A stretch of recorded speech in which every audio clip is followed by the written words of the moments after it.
கர்த்தருடைய பரிசுத்த நாமத்திற்கு மகிமுண்டாகட்டும். ஆண்டவராகிய இயேசு கிறிஸ்துவின் நாமத்தினாலே அன்பு கர்த்தருடைய பிள்ளைகளாகிய தங்கள் அனைவருக்கும் ஸ்வீட் ஊழியத்தின் சார்பாக வாழ்த்துக்களையும் ஸ்தோத்திரங்களையும் தெரிவித்துக் கொள்கின்றேன். எசேக்கியேல் தீர்க்கதரிசியின் புத்தகம் 16ஆம் அதிகாரம் 62வது வசனம். எசேக்கியேல் 16ஆம் அதிகாரம் வசனம் 62. உன்னோடே என் உடன்படிக்கை பண்ணி ஏற்படுத்துவேன், அப்பொழுது நான் கர்த்தர் என்று அறிவாய். உன்னோடே என் உடன்படிக்கை பண்ணி ஏற்படுத்துவேன், அப்பொழுது நான் கர்த்தர் என்று அறிவாய். என் அன்பு கடவுளுடைய பிள்ளைகளே, உடன்படிக்கை கிறிஸ்தவத்தில் மிக முக்கியமான ஒரு வார்த்தை.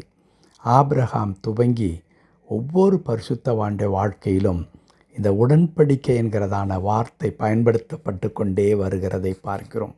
என்ன இந்த உடன்படிக்கை என்பது என்ன, அதனுடைய அவசியம் என்ன, அதில் இருக்கிற முக்கியத்துவத்தை நாம் எப்படி புரிந்து கொள்வது என்ற அநேக கேள்விகள் நமக்கு முன்பதாக வரலாம்.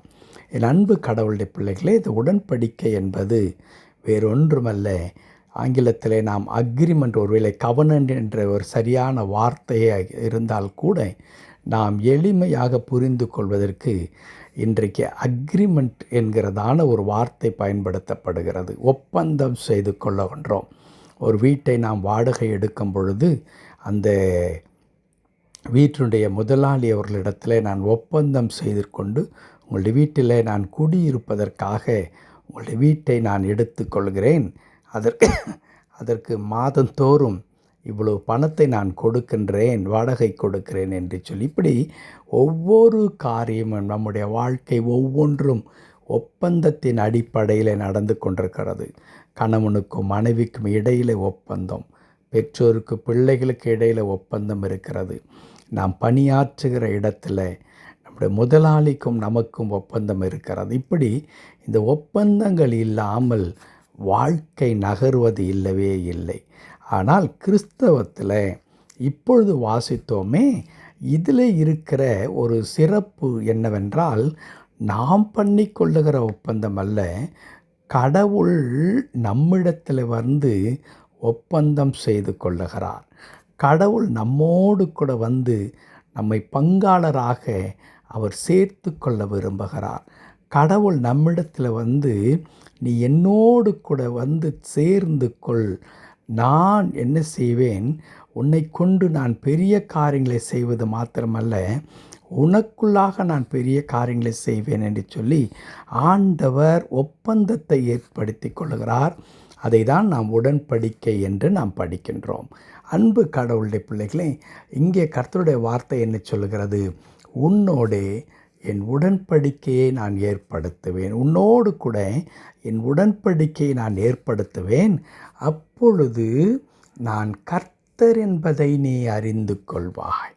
நான் கடவுள், எவ்வளவு வல்லமை உள்ளவர், எவ்வளவு பெரிய காரியங்களை என்னால் செய்ய முடியும் என்பதை நீ அறிந்து கொள்வாய் என்று குறிப்பிடுகின்றார்.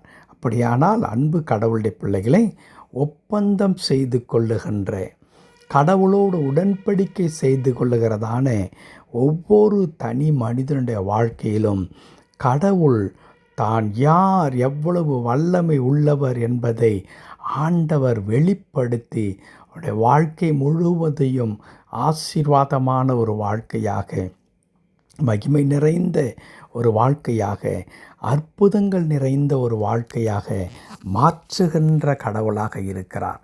தம்முடைய மகிமையை நம்முடைய வாழ்க்கையில் வெளிப்படுத்துவதற்காக கடவுள் என்ன செய்கின்றார், நம்மை அவரோடு கூட ஒப்பந்தம் செய்து கொள்ளும்படியாய், உடன்படிக்கை செய்து கொள்ளும்படியாய் அழைக்கின்றார். அன்பு கர்த்தருடைய பிள்ளைகளே, நாம் ஆண்டவரோடு இணைந்து, ஆண்டவரே உம்மோடு கூட நான் ஒப்பந்தம் செய்து கொள்ளுகின்றேன், உம்மோடு கூட இணைந்து நடக்க நான் விரும்புகின்றேன், இதோ உம்முடைய விருப்பத்தை நான் நிறைவேற்ற விரும்புகிறேன், நீர் சொல்வதை நான் செய்ய விரும்புகின்றேன், அல்லது உம்முடைய பிள்ளையாக நான் இருக்க நான் சம்மதிக்கின்றேன் ஆண்டவரே என்று தேவனுடைய கரத்தில் நம்முடைய வாழ்க்கையை நாம் அர்ப்பணிக்கும் பொழுது, அன்பு கடவுளுடைய பிள்ளைகளே, தான் கர்த்தர் கர்த்தர் என்பதை நாம் அறிந்து கொள்ளும்படி, அந்த கர்த்தர் என்ற வார்த்தை எதை குறிக்கின்றது? அசாதாரணமான சக்தி நிறைந்த ஆண்டவராக, எதையும் செய்து முடிக்க வல்லமையுள்ள ஆண்டவராக நம்முடைய கடவுள் இருப்பதை நாம் பிரத்யட்சமாக நம்முடைய வாழ்க்கையில் பார்க்க முடியும். அவர் முழுமையாக வெளிப்படுத்துவதை நாம் பார்க்க முடியும்.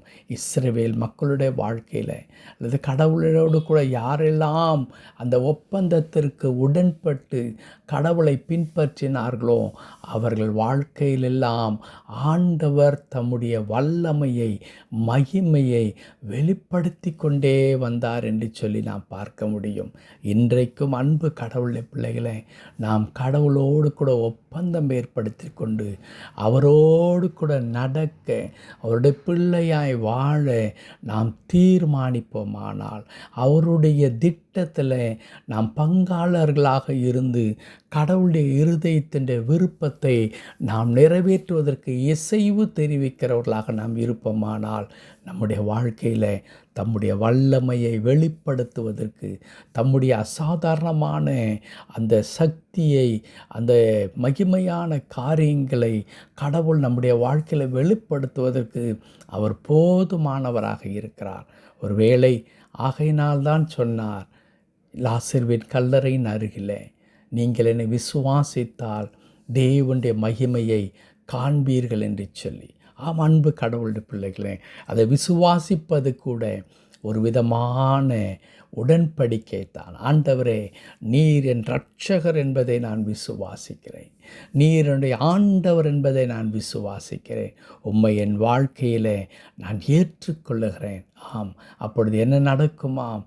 கர்த்தருடைய மகிமையை நாம் காண முடியும். இந்த காலை நேரத்தில் அன்பு கடவுளுடைய பிள்ளைகளே, அவருடைய உடன்படிக்கைக்குட்பட்ட பிள்ளைகளாக நாம் வாழ முயற்சிப்போம்.